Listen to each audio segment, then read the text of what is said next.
The harvesting doctor. Sarah Chen was making breakfast when the sky turned purple. She stood at the kitchen window, coffee mug frozen halfway to her lips, watching impossible lights dance across the morning clouds. Her 8-year-old daughter Emma ran into the room, still wearing her pajamas with little rockets on them.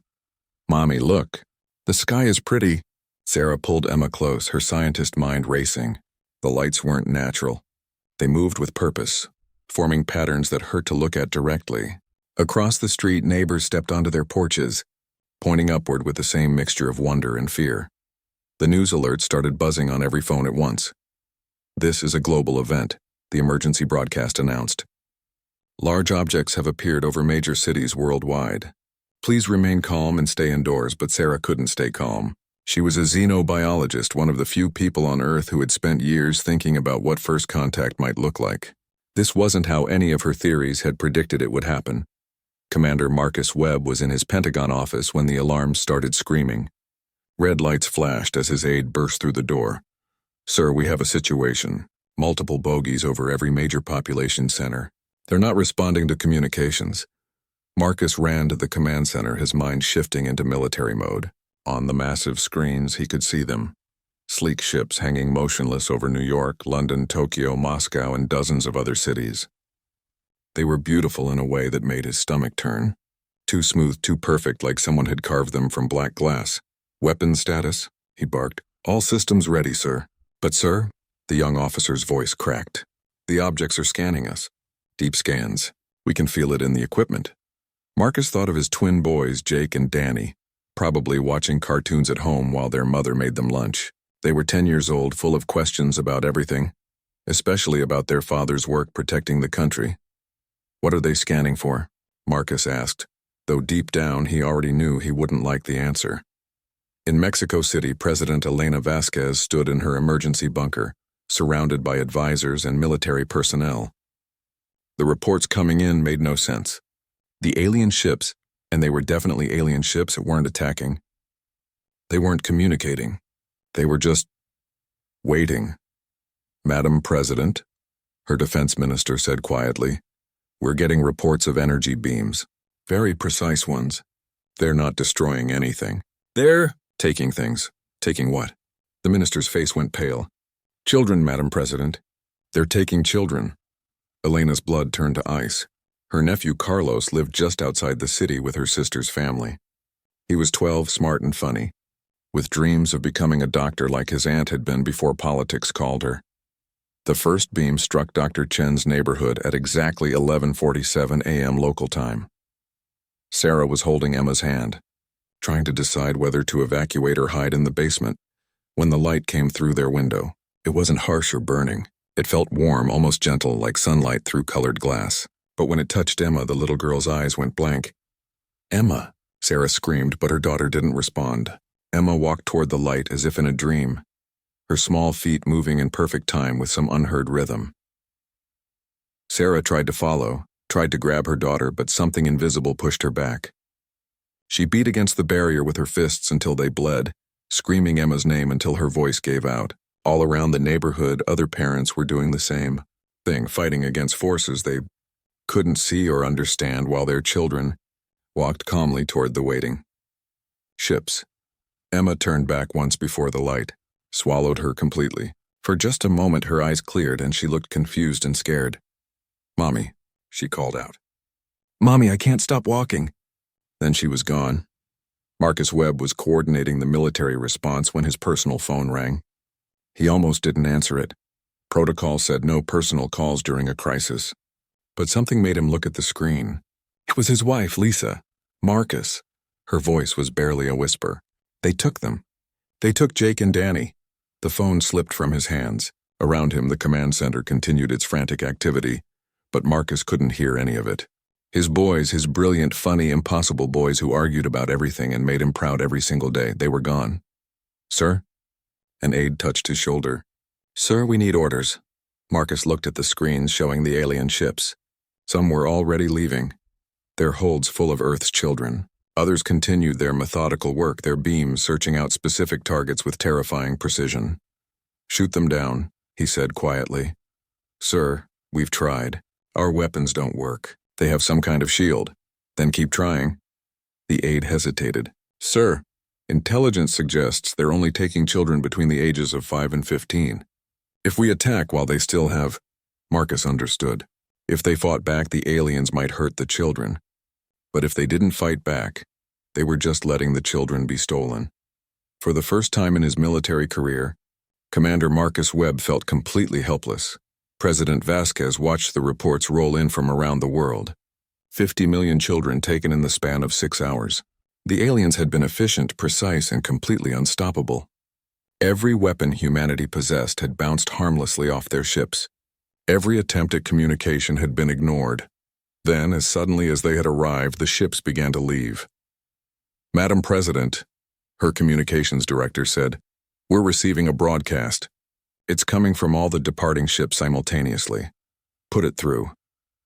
The voice that filled the bunker was neither male nor female, but something in between.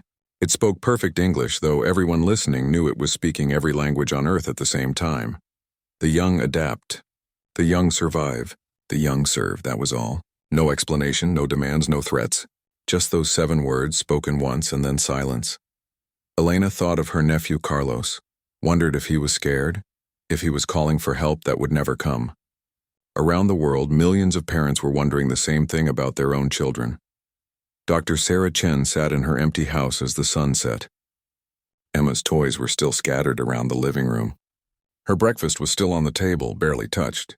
Sarah had spent the day calling every government agency she could think of, offering her expertise, demanding answers that no one had. The aliens were gone, the children were gone, and humanity was left to count the cost. But as Sarah sat in the dark, something began to change inside her. The grief was still there, sharp and terrible, but underneath it something else was growing. Something cold and hard and absolutely certain. They had taken her daughter. They had taken 50 million children from their families, from their homes, from their world.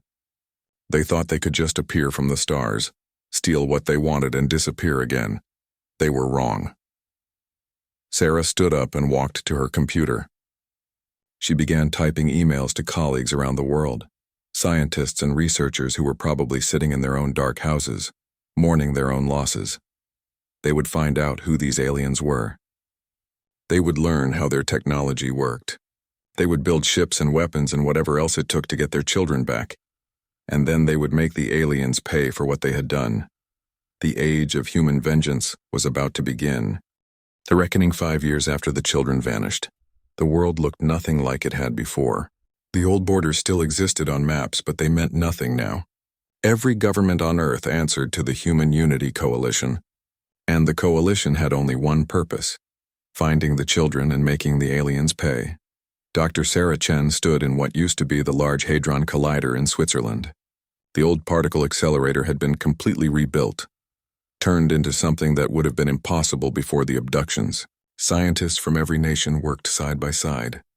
Their grief transformed into deadly purpose. Show me the latest readings, Sarah said to Dr. Yuki Tanaka, a physicist who had lost her 6-year-old son to the alien beams. Yuki pulled up the data on a holographic display that flickered with alien mathematics. We're getting closer. The energy signatures they left behind are like fingerprints. We can track them now. Sarah nodded, studying the swirling patterns of light. Every piece of technology humanity now possessed had been reverse-engineered from those brief moments when the alien ships had been vulnerable, when they were taking the children. In those seconds, their shields had opened just enough for human instruments to catch traces of their energy patterns. How long until we can follow them? Sarah asked. The first long-range ship launches next month, Yuki replied. Commander Webb thinks we'll have a fleet of 50 ships within 2 years. Sarah's heart jumped at the mention of Webb. The former Pentagon commander had changed more than anyone. The loss of his twin boys had turned him from a defensive strategist into something much more dangerous, a man who understood that sometimes the best defense was total destruction of your enemies. At a military base that had once been called Fort Knox, Marcus Webb watched his engineers test the new weapons. The aliens had energy shields, so humanity had built weapons that didn't rely on energy. They had advanced technology, so humanity had built weapons that were deliberately primitive, but primitive in ways the aliens would never expect. Railgun test firing in 3, 2, 1. The Magnetic accelerator launched a tungsten rod at 30 kilometers per second. It punched through 6 meters of steel and kept going. The aliens' shields worked by deflecting energy weapons and guided missiles. But a chunk of metal moving at impossible speeds? Their computers wouldn't even register it as a threat until it was too late. Beautiful, Webb said quietly. His aide, Captain Rodriguez, nodded agreement. Rodriguez had lost her daughter Maria to the aliens, and she'd volunteered for every dangerous mission since. Sir, we just received word from the Deep Space Program. The Vengeance is ready for launch. Webb smiled, but it wasn't a pleasant expression. The Vengeance was humanity's first faster-than-light ship, built using technology stolen from 30 seconds of alien scanning. It could travel farther and faster than anything Earth had ever built. And it was loaded with enough firepower to level a small moon. Who's commanding the mission? You are, sir. If you want it. Webb thought of Jake and Danny. Wondered if they were still alive somewhere among the stars. Wondered if they still remembered their father. I want it. President Vasquez, now Secretary General of the Human Unity Coalition, stood before the assembled representatives of every nation on Earth. The old United Nations building had been transformed into something new, its walls lined with pictures of the missing children. 50 million faces looked down on the delegates, a constant reminder of what they were fighting for. The first deep space mission launches tomorrow, Elena announced. Our children have been gone for 5 years. That ends now. The applause was thunderous, but Elena barely heard it. She was thinking of her nephew Carlos, who would be 17 now if he was still alive. The boy who had wanted to be a doctor, who had helped her campaign for president by handing out flyers with serious determination. After the session, Elena walked to her office, where Dr. Chen was waiting with new intelligence reports. We found something, Sarah said without preamble. Long-range sensors detected debris in the Proxima Centauri system. It's not natural. Elena leaned forward. Alien debris? Better than that. We think it's a destroyed world. Something used to live there, and then something else came and harvested it. The word hung in the air between them. Harvested. That's what the aliens had done to Earth's children. Harvested them like crops. How many worlds? Elena asked. Sarah's face was grim. Hundreds, maybe thousands. This isn't the first time they've done this. They've been stealing children from civilizations across the galaxy for who knows how long. Elena felt a cold fury settle in her chest. Then we're not just fighting for our children. We're fighting for everyone's children. The Vengeance launched on a Tuesday morning carrying a crew of 200 volunteers. Every single person on board had lost a child to the aliens. They called themselves the Bereaved, and they were the most dangerous humans who had ever lived. Marcus Webb stood on the ship's bridge as Earth fell away behind them. Beside him, Dr. Chen monitored the alien tracking equipment they'd built. The ship's destination was a star system 40 light-years away, where their sensors had detected energy signatures matching those left behind by the alien ships. Jump engines are ready, announced the ship's pilot, a woman named Commander Sarah Kim who had lost her 10-year-old daughter. Begin the jump, Webb ordered. Space twisted around them, and for a moment that lasted forever, the Vengeance existed everywhere and nowhere at once. Then they were through, arriving in a system of red stars and dead worlds. Sensors are picking up structures, Dr. Chen reported. Artificial structures. And Sarah. They're big. Webb looked at the main screen as the alien installation came into view. It was a space station the size of a small moon, built from materials that gleamed like black metal and organic curves. Ships moved around it like insects around a hive. Ships that matched the ones that had taken Earth's children. Are there children on that station? Webb asked. Dr. Chen's fingers flew over her instruments. Yes, thousands of them. Not just human children. Alien children from dozens of different species. Webb felt something cold and sharp settle in his chest. This wasn't just about Earth. The aliens were stealing children from civilizations across the galaxy, had been doing it for thousands of years, and somehow no one had ever stopped them. Battle stations, Webb announced. Today that changes. The crew of the Vengeance moved with deadly efficiency. They had trained for this moment for 5 years, dreaming of it, planning for it, living for it. Every weapon system came online, every targeting computer locked onto the alien station. Sir, Captain Rodriguez said quietly, we're receiving a transmission from the station. Put it through. The voice that filled the bridge was the same one that had spoken to Earth 5 years ago. Neither male nor female, Speaking in perfect human language, human vessel, you will withdraw immediately. Your young are safe and useful. They serve a greater purpose now. Webb stepped forward, his voice carrying the weight of every parent who had watched their child disappear into alien light. This is Commander Marcus Webb of the Human Unity Coalition vessel Vengeance. You took our children. You took 50 million of our children. We want them back. That is not possible. They have been processed. They serve the collective now. Then you've made a mistake, Webb said quietly. You see, we're not like the other species you've stolen from. We don't accept losses. We don't move on. We don't forget. He gestured to Dr. Chen, who began transmitting the data they had gathered about other destroyed worlds, other stolen children. We know what you've done to hundreds of civilizations. We know you've been stealing children for thousands of years. But here's what you don't know about humans. We don't care how long it takes or what it costs us. We will hunt you across every star in the galaxy until every child is returned to their families. There was a long pause. Then the alien voice spoke again, and for the first time it sounded uncertain. You would sacrifice your entire species for your young? Webb smiled, and it was the most terrifying smile in human history. Without hesitation, the battle for the first alien station was about to begin. First blood, the alien station opened fire first. Beams of coherent energy lanced out from the massive structure, each one capable of vaporizing a city. They struck the Vengeance's hull and scattered, harmlessly against humanity's new shielding. Technology reverse-engineered. From those precious seconds when the alien ships had been vulnerable. Return fire, Webb commanded. The Vengeance's railguns spoke in unison, launching tungsten rods at relativistic speeds. The aliens' energy shields, designed to stop laser weapons and plasma bolts, offered no protection against chunks of metal moving at 30 kilometers per second. The first salvo punched through the station's outer hull like bullets through paper. Direct hits on sections 7 through 12, reported the weapons officer. Their shields aren't stopping our kinetic weapons. Dr. Chen monitored the life sign readings from her station. Marcus, I'm detecting human children in the damaged sections. We need to be more careful. Webb's jaw tightened.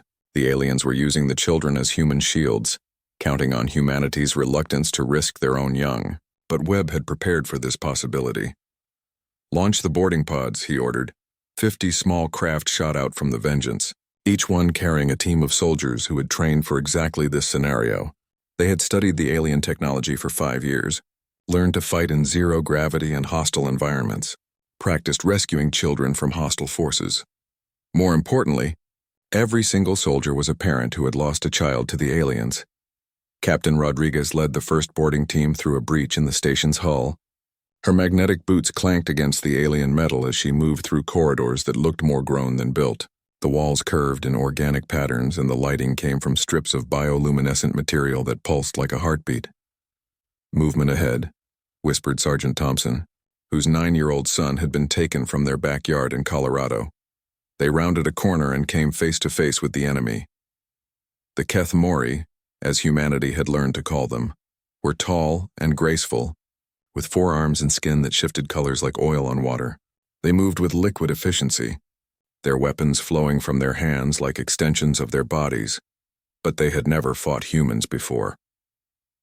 Rodriguez and her team attacked with a ferocity that caught the aliens completely off guard. These weren't soldiers fighting for territory or resources. These were parents fighting to save their children. They fought with a desperation and fury that the logical, measured Keth Mori couldn't understand or counter. Section cleared, Rodriguez reported as the last alien fell, proceeding to the detention areas. What they found there broke their hearts and fueled their rage in equal measure. Thousands of children from dozens of different species filled vast holding chambers. Human children sat alongside small beings that looked like miniature elephants, while others resembled lizards or walking plants. All of them wore the same blank expression, their eyes empty of recognition or fear. My God, Thompson whispered. What did they do to them? Dr. Chen's voice crackled through their communicators. The children have been subjected to some kind of mental conditioning. Their memories and personalities have been suppressed, replaced with programmed responses. Rodriguez moved through the chamber, scanning faces desperately. These children looked human, but they didn't act human. They sat in perfect rows, staring straight ahead, responding to the soldier's presence with mild curiosity rather than fear or hope. Then she saw her, a girl who looked about 13, with dark hair and intelligent eyes. Eyes that Rodriguez recognized from 1,000 photographs, even though the face was older and thinner than it should be. "Maria," Rodriguez whispered.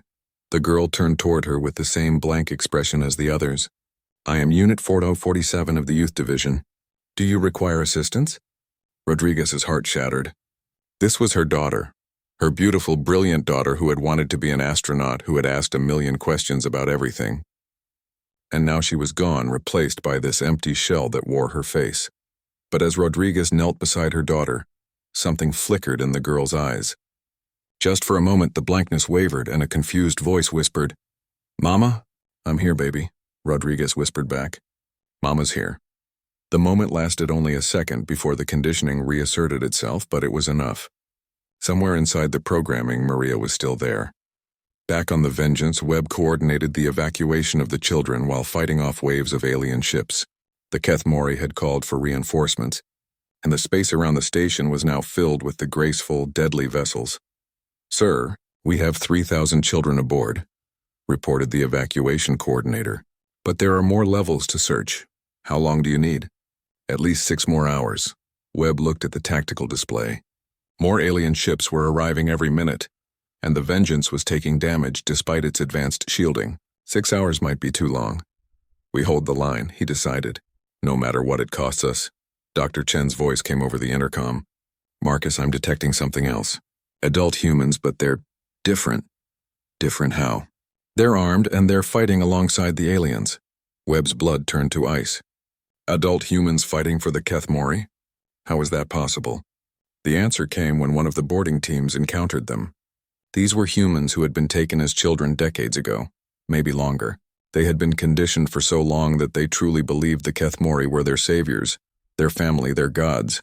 "Stand down, humans," one of them called out in perfect English. "You are interfering with the cultivation process. The collective provides purpose and meaning to primitive species." Sergeant Williams, whose daughter had been taken 7 years ago, stared at the human in alien armor. "You're one of us. You're human." "I am Kethmori," the man replied.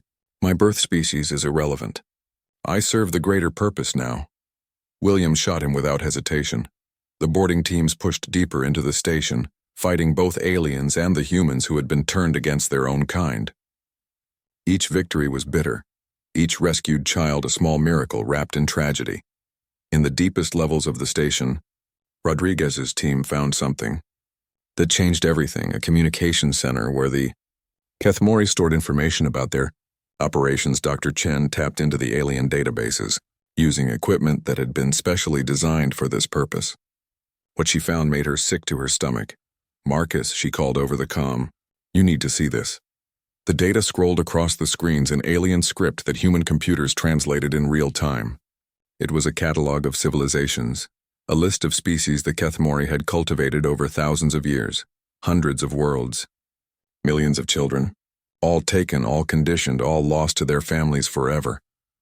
But there was something else in the data, something that made Dr. Chen's heart race with hope and fury. "They keep records," she said, "complete records. They know where every child they've ever taken is located." Webb's voice was deadly calm. "How many facilities?" "Hundreds of stations, dozens of worlds." "Marcus, they have children from Earth scattered across half the galaxy." The captain of the Vengeance made a decision that would define humanity's future among the stars. "Send a message to Earth," he ordered. "Tell them we found the children. Tell them we need more ships, more weapons, more soldiers. Tell them we're going to visit every one of these facilities." "Sir, that could take decades, maybe centuries." Webb thought of his sons, Jake and Danny, somewhere out there among the stars. He thought of all the parents back on Earth, waiting for news of their children.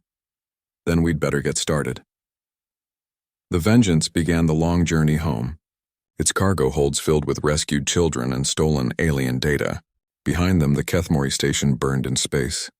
The first victory in what would become the longest war in human history. But as they traveled through the dark between stars, the rescued children began to show signs of recovery.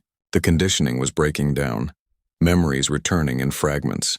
Maria Rodriguez remembered her mother's face, remembered her dream of walking on Mars, remembered being human. And in the ship's medical bay, Dr. Chen made a discovery that would change everything. The alien conditioning wasn't permanent. It could be reversed, healed, overcome. Every stolen child could be saved. Now humanity just had to find them all.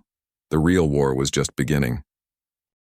The hunt escalates. 3 years had passed since the first rescue mission, and the galaxy had learned to fear humanity's name. The Human Unity Coalition now commanded a fleet of 200 ships, each one loaded with weapons designed to kill Keth Mori and free children. They called it the Liberation Fleet, and it had become the nightmare of every alien slaver in known space. Emma Chen stood on the bridge of the Mercy, watching another Keth Mori facility burn in the darkness of space. She was 18 now, no longer the 8-year-old girl who had walked into the alien light 10 years ago. The conditioning had been broken, her memories restored, but she was forever changed by what she had experienced. "Scanning for survivors," she announced to the bridge crew. Her voice carried the authority of someone who had seen things no child should ever see, who understood the enemy better than anyone else alive. "Emma, what's the status on the liberation pods?" asked Captain Morrison, the ship's commander. "Deploying now. We should have all the children evacuated within 4 hours." Emma had become humanity's greatest weapon against the Keth Mori, a former victim who could predict their behavior, understand their technology, and most importantly, reach the conditioned children in ways that no one else could. Dr. Chen watched her daughter work and felt a mixture of pride and heartbreak. Emma had grown up among the stars, fighting a war that should never have touched her childhood. But she had also become exactly what humanity needed, someone who could bridge the gap between the stolen children and the families who had never stopped looking for them. "Mom," Emma said quietly, studying the readouts from the facility below. "This one is different. They're not just conditioning children here. They're breeding them." Sarah Chen's blood went cold. "What do you mean?" "They're taking the children they've conditioned and using them to produce the next generation. The children born here have never known any world except the Keth Mori facilities. It was the thing humanity had most feared, that the aliens weren't just stealing children, but creating entire generations who had never known freedom.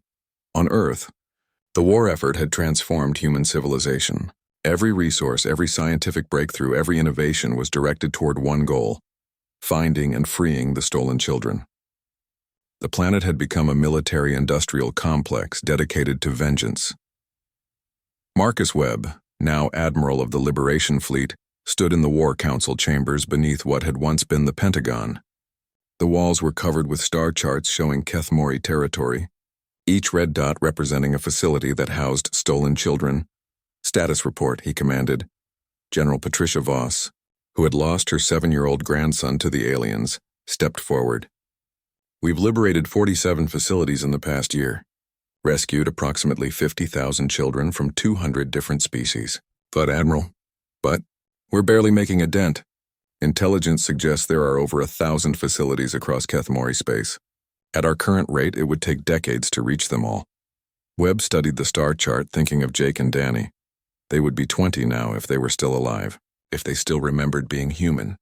Then we accelerate the timeline. How many ships can we field by year's end? 500 if we strip every defensive installation and convert all civilian manufacturing. Do it. Sir, that would leave Earth completely defenseless. Webb turned to face the Council, his eyes burning with the fury that had driven humanity to the stars. Earth stopped being our priority the day they took our children. We're not fighting to defend what we have. We're fighting to get back what was stolen. The liberation of the breeding facility revealed the true scope of the Keth Mori's crimes. Among the rescued children were humans who had been born in captivity, raised from birth to serve alien masters. They spoke perfect English, but they had never seen Earth, never known human culture, never experienced freedom. Emma worked with these children in the ship's rehabilitation center, trying to teach them what it meant to be human. It was heartbreaking work. Many of them were terrified of their rescuers, believing that the Keth Mori would punish them for being defective. "I want to go home," said a 12-year-old boy named David, who had been born on a Keth Mori breeding world. "Where is home?" Emma asked gently. "Processing Center 7. That's where I belong. That's where I'm useful." Emma knelt beside him, her heart breaking for a child who had never known that home could be something other than a prison. "David, would you like me to tell you about Earth? About the place where your parents came from?" I don't have parents. I have supervisors. You had parents once. Humans who loved you before you were even born, who would have given anything to keep you safe. It was slow work, but Emma had learned patience during her own recovery.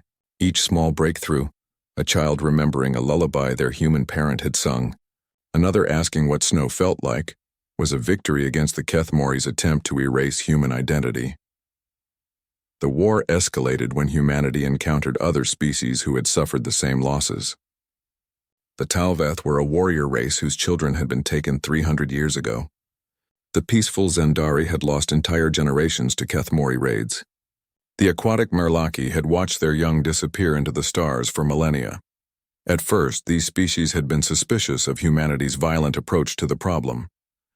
Most civilizations that encountered the Kethmori eventually negotiated some form of peace treaty, accepting the loss of their children as the price of survival. But humanity had shown them another way. "You actually fight them," said Ambassador Veltar of the Talveth, meeting with Admiral Webb aboard the flagship Liberty. "For 3 centuries we believed our children were lost forever. You're telling us they can be saved?" "Not just saved," Webb replied. "Returned to their families, healed, made whole again." The Talveth warrior's 6 eyes blazed with an emotion Webb recognized. The fury of a parent who had never stopped mourning their lost children. "What do you need from us?"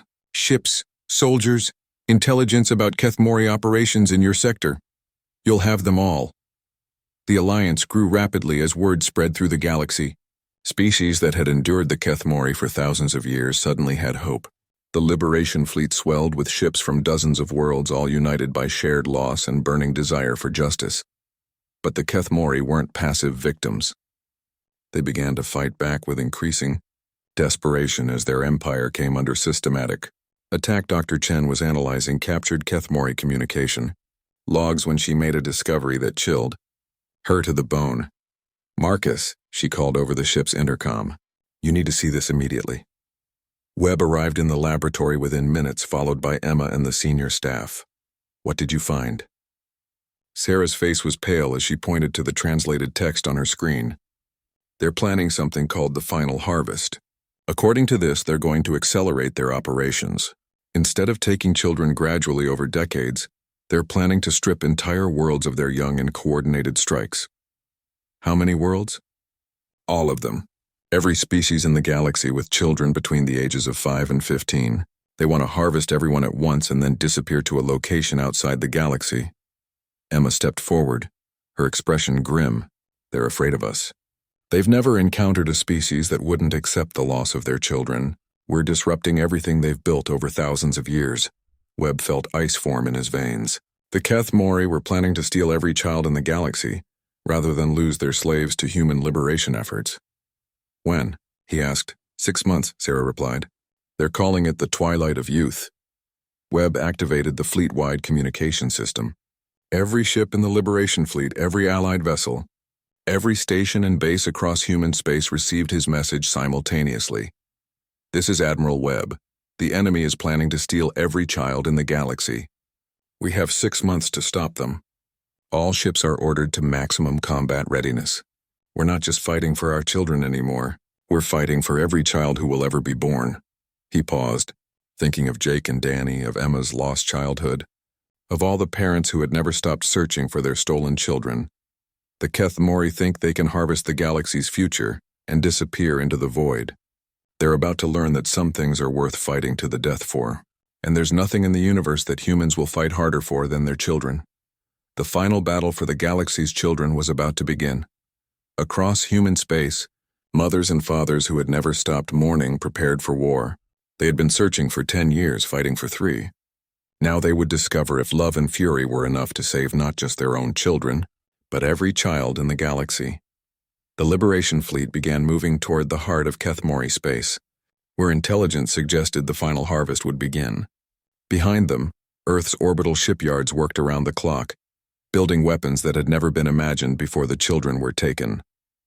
Humanity was no longer just trying to rescue their young. They were racing to prevent the greatest crime in galactic history, and they would not be stopped. Vengeance fulfilled, the Kethmori homeworld hung in space like a diseased jewel. its surface covered in vast processing centers where millions of stolen children lived in captivity. Admiral Webb stood on the bridge of the Liberty, watching the planet grow larger through the view screen, and felt the weight of 12 years of searching, fighting, and hoping. "Final approach, Admiral," announced Captain Torres. "The entire Liberation fleet is in position." Webb looked around the bridge at the faces of his crew. Every single person had lost a child to the Kethmori. Every single person had spent over a decade preparing for this moment. "Status report on Operation Bedtime Story," Webb commanded. Dr. Chen stepped forward, her hair now streaked with gray from years of tireless work.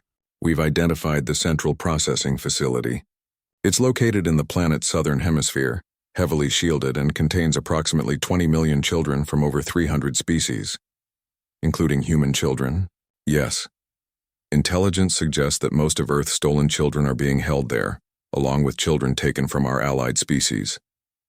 Emma, now a commander in her own right, added her analysis. "The facility is defended by the entire Kethmori military. They know we're coming and they're desperate. They've sent a final message to all Human Unity Coalition forces." "Let's hear it."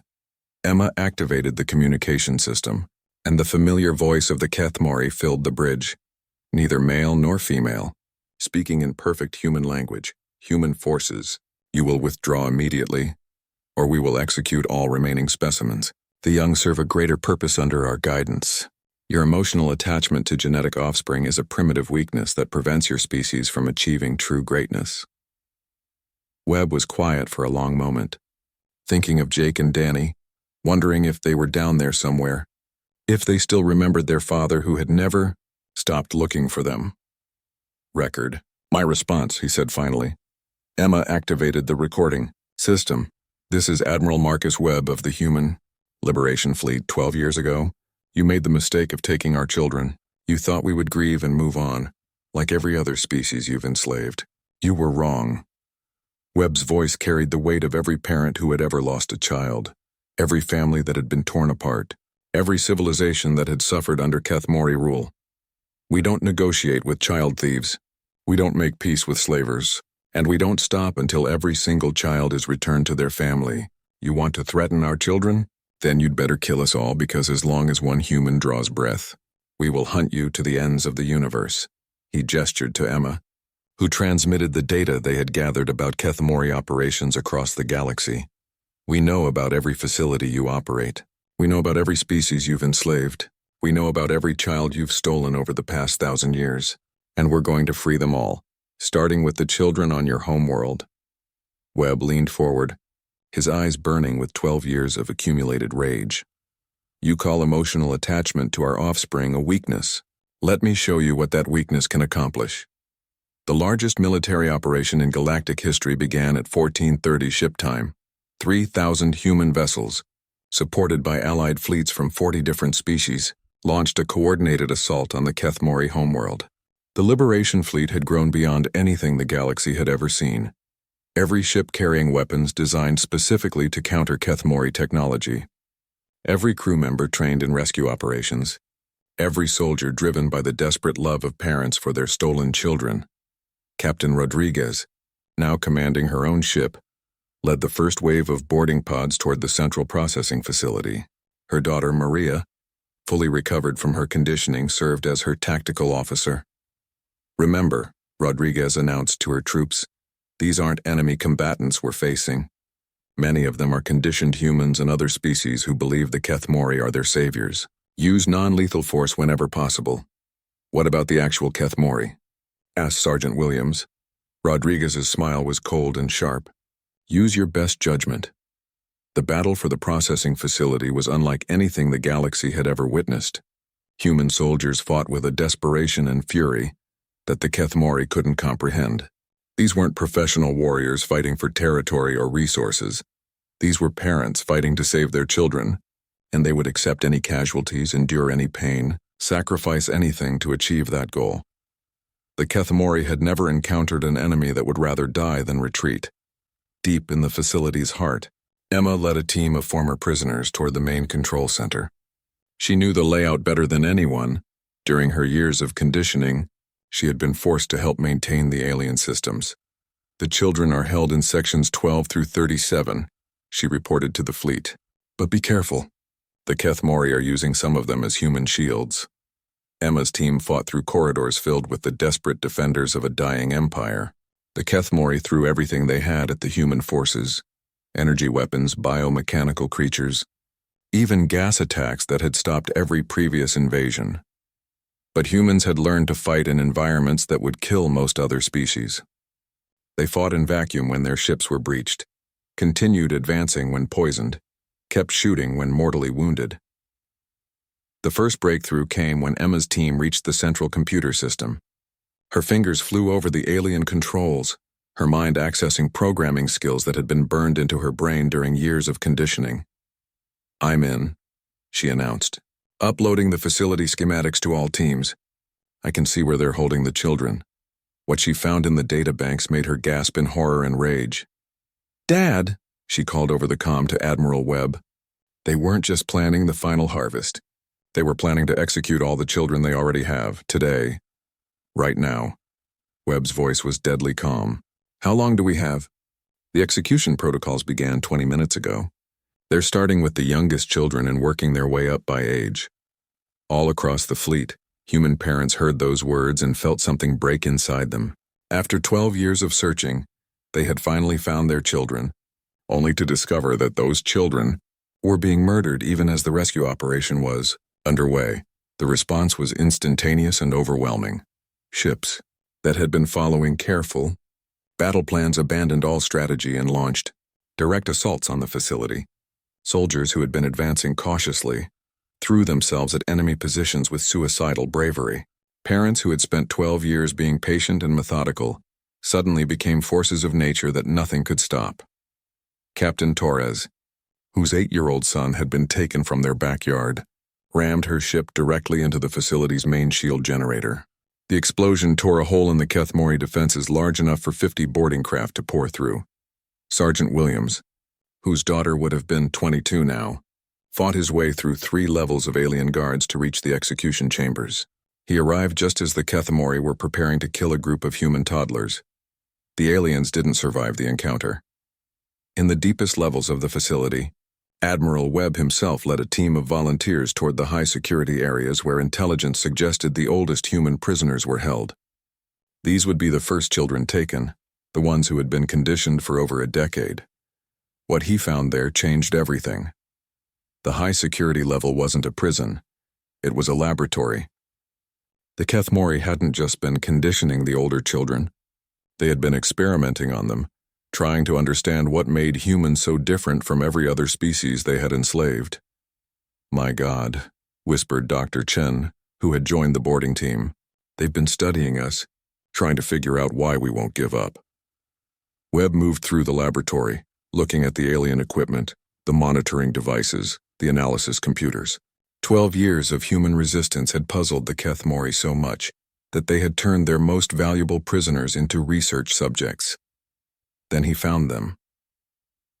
In the center of the laboratory, in specialized containment units, were 2 young men who looked exactly like his sons would look at 22 years old. Jake and Danny, alive but unconscious, their bodies connected to monitoring equipment that had been analyzing their brain patterns for years. Webb's hands shook as he began disconnecting the alien machinery. "Sarah, I need medical support now." Dr. Chen rushed to help, her scanner detecting faint life signs. "They're alive, Marcus. Sedated, but alive." As the alien drugs cleared their systems, Jake Webb opened his eyes and looked directly at his father for the first time in 12 years. "Dad?" he whispered, his voice confused and uncertain. "Dad, is that really you?" Webb knelt beside his son, tears streaming down his face. "I'm here, Jake, I'm here. I never stopped looking for you." Danny woke up moments later, followed by dozens of other young adults who had been the first children taken from Earth. They were weak and confused, but they were alive, and they remembered their families. The battle for the processing facility lasted 18 hours.